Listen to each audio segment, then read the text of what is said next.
तो दोस्तों, स्वागत है आपका हमारे एक और एक्सप्लेनेशन वीडियो में, जहां आज की हमारी मूवी है अराइवल।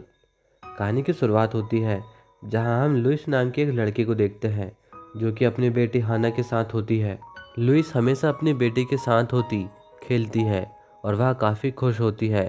धीरे धीरे वह बड़ी होती है, लेकिन अचानक उसे एक बीमारी हो जाती है जिसके कारण 12 वर्ष की आयु में हाना की मृत्यु हो जाती है।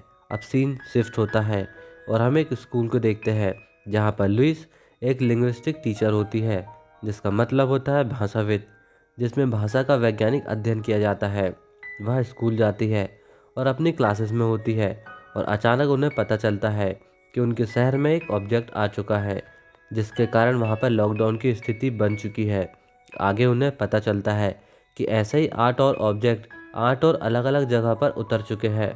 उसी समय उनका स्कूल खाली कर दिया जाता है। इस समय किसी को कुछ समझ नहीं आ रहा होता है कि ये सब क्या चल रहा है। सब इससे काफ़ी डरे और घबराए हुए होते हैं और यहाँ वहाँ भागने लगते हैं। लुइस को ये सारी बातें बकवास लग रही होती है और वह वापस अपने घर आ जाती है।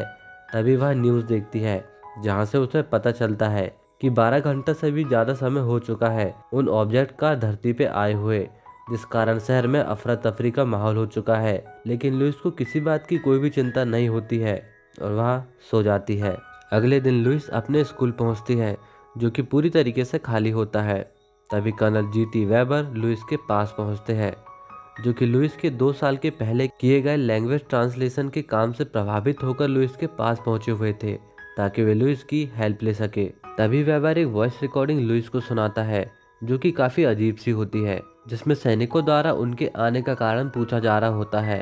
तभी लुइस कहती है कि वह सिर्फ वॉइस मैसेज से इसका ट्रांसलेशन नहीं कर सकती है। इसके लिए लुइस को उनके सामने जाना होगा ताकि वह उनसे अच्छे से बातें कर सके। लेकिन वेबर को यह बात अच्छी नहीं लगती है और वह नाखुश हो जाता है, क्योंकि वह हर किसी इंसान को उस जगह नहीं ले जा सकता है और वेबर लुइस को डायरेक्ट मना कर देता है।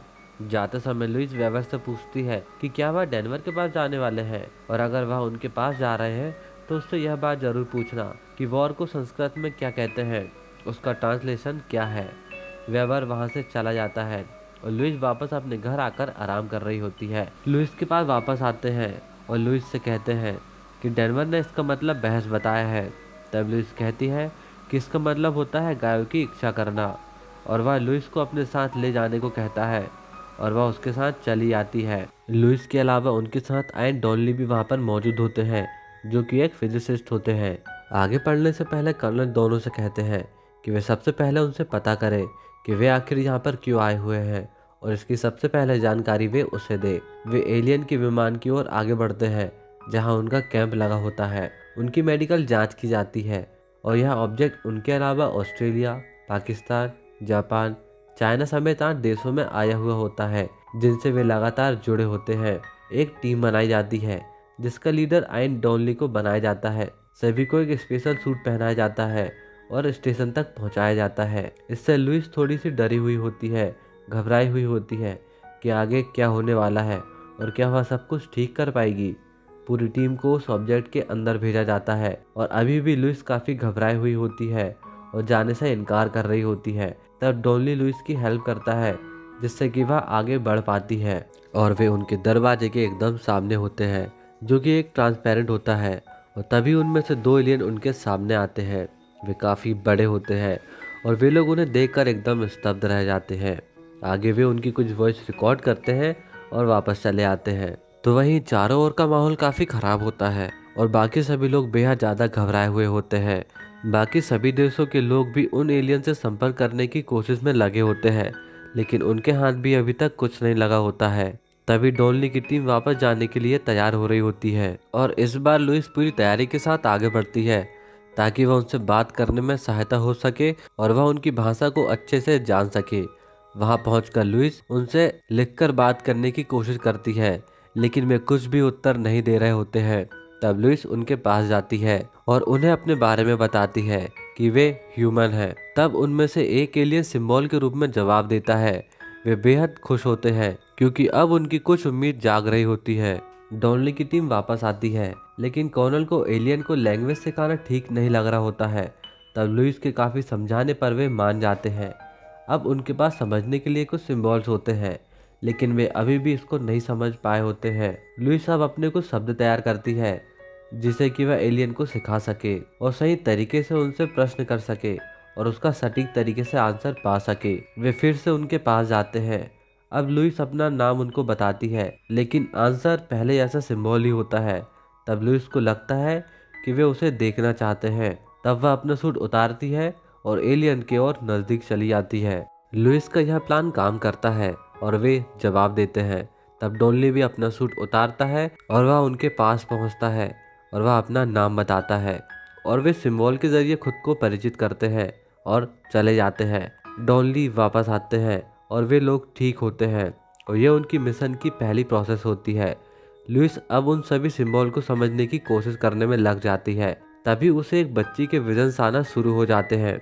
वे एलियंस काफ़ी बड़े होते हैं, जिनके 7 पैर हैं, जिनके बारे में कोई जानकारी नहीं होती है। न ही उस शिप के बारे में ज़्यादा जानकारी होती है और आखिरकार वे यहाँ पर क्यों आए हैं और कहाँ से आए हैं, इनके बारे में किसी को कुछ भी पता नहीं होता है। लेकिन अभी भी यह समझना उनके लिए काफ़ी मुश्किल है। उन्हें यह भी पता करना है कि वे जो लिखते हैं और कहते हैं उनमें आखिर क्या अंतर है।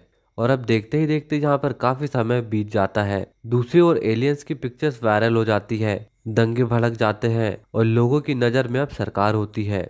इस ओर डॉनली और लुइस अपने अपने तरीके से सिंबल समझ रहे होते हैं।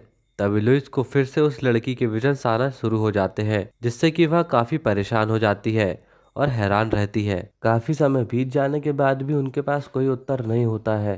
तो दूसरी ओर कुछ देश ने अपनी सेना को ऑब्जेक्ट तक पहुंचा दिया होता है। लुइस अब कुछ नए तरीके से उनसे प्रश्न करती है ताकि वह उनके आने की वजह जान सके, जिसके उत्तर में वे हथियार मांगते हैं, जिससे कर्नल काफ़ी घबरा जाता है। तो दूसरी ओर लुइस उसे समझाने की कोशिश करती है कि एलियन को हो सकता है कि इसका मतलब पता ही ना हो। लेकिन इस जवाब से सारे देश घबरा जाते हैं और एक के बाद एक ऑफलाइन जाने लगते हैं और ये भी कुछ ऐसा ही करते हैं। लुइस और डॉनली के पास अब ज़्यादा समय नहीं होता है। वे एलियन के पास जाते हैं, लेकिन इससे पहले ही वहाँ पर एक बम लगा दिया गया होता है। वहाँ पहुंचकर लुइस फिर से उनसे प्रश्न करती है कि क्या वे उन्हें कुछ देना चाहते हैं। तो उत्तर आता है टेक्नोलॉजी, मेथड। तब उसमें से एक एलियन उन्हें अपने पास आने को कहता है।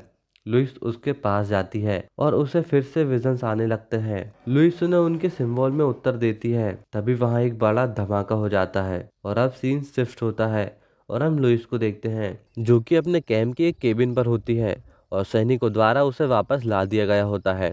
लेकिन उनके पास धमाके के बाद की भी एक तस्वीर होती है, जो कि देखने पर काफ़ी अजीब होती है और उन सभी के समझ के बाहर होती है।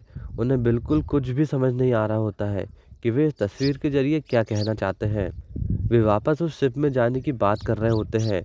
तभी वह शिप और भी ज़्यादा ऊंचाई पर चली जाती है, जिसके बाद चाइना सबसे पहले युद्ध का ऐलान करते हैं और वे 24 घंटे के अंदर हमले करने को तैयार होते हैं, जिसमें कुछ देश उनका साथ दे रहे होते हैं और वे भी हमले के लिए तैयार होते हैं। इधर लुइस उस तस्वीर को सुलझाने की कोशिश में लगी होती है, लेकिन उसके हाथ कुछ भी नहीं लगता है। वह नहीं समझ पा रही होती है कि एलियंस इस तस्वीर के जरिए क्या कहना चाहते हैं। तब डॉनली उसको सुलझा लेता है। इसमें वह कह रहे होते हैं कि वे उन 12 में से एक हैं। वे अपनी बातें सभी के सामने रखते हैं, लेकिन कोई उनकी बातें सुनने को तैयार नहीं होता है। कोई भी उनकी यह बात नहीं मान रहा होता है कि वे उनके दुश्मन नहीं हैं। लुइस को कोई उम्मीद नजर नहीं आ रही होती है। तब एलियन का एक ऑब्जेक्ट धरती पर आता है, जिसमें बैठकर लुइस एलियन के पास पहुंचती है। शुरुआत में लुइस को कुछ समझ नहीं आ रहा होता है कि उसके साथ आखिर क्या हो रहा है। लुइस उस शिप तक पहुंच जाती है। तब वह एलियन लुइस के सामने आता है और लुइस सबसे पहले उससे माफ़ी मांगती है और सब कुछ समझाने को कहती है।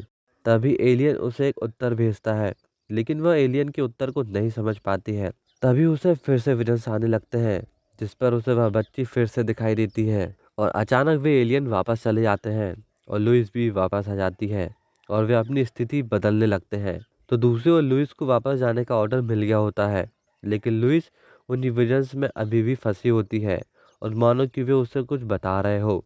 वे सभी सेनाएं एलियंस पर हमला करने को तैयार होती है, लेकिन लुइस अपने प्रयास जारी रखती है कि वह युद्ध को जैसे तैसे रोक सके। तभी उसे फिर से विजन्स आने लगते हैं और उसे समझ आता है कि यह एक यूनिवर्सल लैंग्वेज है जिसे वह पढ़ सकती है।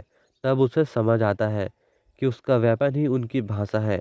अगर वे उसे समझ पाए तो वे फ्यूचर देख सकते हैं और यही उनके द्वारा दिया गया सबसे बड़ा गिफ्ट है। और यही रीज़न होता है कि उसे यह सब विजन्स आ रहे होते हैं और इन्हीं विजन्स में वह देखती है कि लुइस जी शैंक को कॉल करती है और इस युद्ध को रोक पाती है और शांति कायम करती है। और तब लुइस हकीकत में भी कुछ ऐसा ही करती है। वह भागकर फ़ोन के पास जाती है और फ़ोन उठाती है और जनरल शैंक को कॉल करती है और कॉल करके इस युद्ध को रोक देती है। और अचानक सब कुछ बदल जाता है। चाइना सब रोक देता है, जिसके बाद सारे शिप्स गायब हो जाते हैं और सारे देश भी कुछ ऐसा ही करते हैं। लेकिन लुइस को विजन्स आना भी बंद नहीं हुए होते हैं। वह विजन्स में अपना फ्यूचर देखती है। वह डॉन ली के साथ अपनी पूरी जिंदगी बिताती है। उनकी एक बेटी होती है और जिसका नाम होता है हाना।